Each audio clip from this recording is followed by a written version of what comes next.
السلام عليكم ورحمة الله وبركاته، أهلا بيكم كل متابعين، يا رب تكونوا كلكم بألف خير. ما تنسوش تسموا بالله وتصلوا على الرسول في التعليقات. اللهم صل وسلم وبارك عليك يا حبيبي يا رسول الله. مين اللي قال إن الكرنبيد لازم يتعمل بالبيض وباللبن؟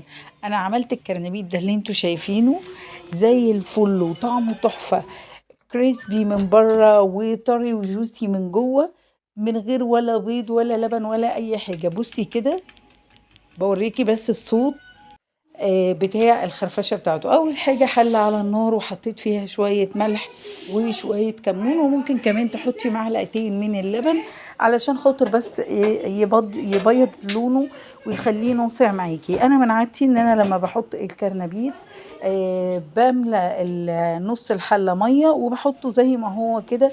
أنا ما بحبش أدخله متقطع، ممكن تدخليه متقطع ومش هتفرق في أي حاجة، بس أنا عندي ولادي بيحبوه صغير وجوزي بيحبه كبير، فانا بحب ادخله كده زي ما هو. ولما بيطلع هو ما بياخدش 5 دقايق على النار، بمجرد ما المية تغلي بيقعد 5 دقايق بالظبط. بقطعه كده حوالي قطع صغير وكبير لكل اللي عايز، بيتقطع معايا بمنتهى السهولة، مجرد ما السكينة تلمس الكرنبيت بيتقطع. بعد كده بجهز بولة كبيرة وبحط معاها كوبايتين من الدقيق جوه البولة، وبحط معاهم نص كوباية من النشا، بحط معاهم بهارات زي كركم، شطة، ملح، كمون، شوية فلفل، معلقتين من الثوم المهروس، معلقة باربيكيا، تقدري تزودي أو تنقصي الشطة حسب ما انت عايزة. وطبعا الكمون ده اساسي في الوصفه. وبزود ميه واقلب كده لحد ما يجي معايا القوام المظبوط، اللي هو لا منه تخين وسميك ولا منه خفيف، القوام المظبوط اللي هي ما بين البنين زي ما بيقولوا. اقلب كده المكونات دي علشان انا مش عايزه اي تكتلات. لو لقيت الخليط تقيل معايا اخففه بشويه ميه، لو لقيته مظبوط يبقى احنا تمام، لو لقيناه خفيف نزود معلقتين من الدقيق. خلاص كده الدقيق بتاعي بقى زي الفل، شايفين؟ لا منه تقيل ولا منه خفيف، حلو جدا جدا.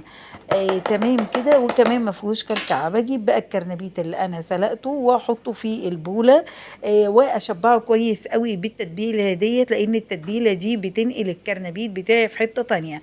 ممكن تضيفي عليه شويه من الخضره، لكن انا ما بحبهوش بالخضره ولا ولادي بيحبوه بالخضره، احنا بنحبوه بالتتبيله ديت، بيبقى تحفه معايا.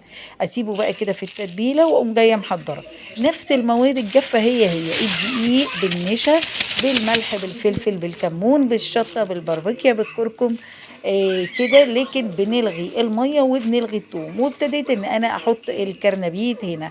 طبعا انا حاطه الكرنبيت كده ماليه كيسه وبحط فيه الكرنبيت علشان خاطر كل الكرنبيت تتشبع ويبقى محكم معايا، وفي نفس الوقت ان انا ما اطلعش اطباق واهد نفسي في المواعين.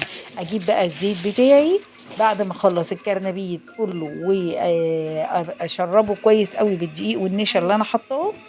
اجيب الزيت بتاعي وادلق فيه معلقه من النشا علشان خاطر الكرنبيت بتاعي ما يشربش زيت، وكمان يطلع معايا لونه فاتح.